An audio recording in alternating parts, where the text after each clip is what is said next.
Entry ছাড়াই প্রচুর চিৎকার চেঁচামেচি করলাম। মনে আছে, মৃণাল প্রচন্ডভাবে এক্সাইটেড হয়ে গিয়ে আমাকে সবটা খুলে বলল ওর নাকি অনেক টাকার প্রয়োজন, তাই জন্য ও ডাকাতি করে। তারপর ব্যাস কাটটি 1 2 3 ব্রেকআপ।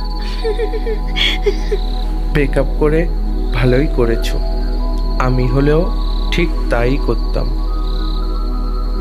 জানো, সেদিন রাতে আমি খুব কেঁদেছিলাম।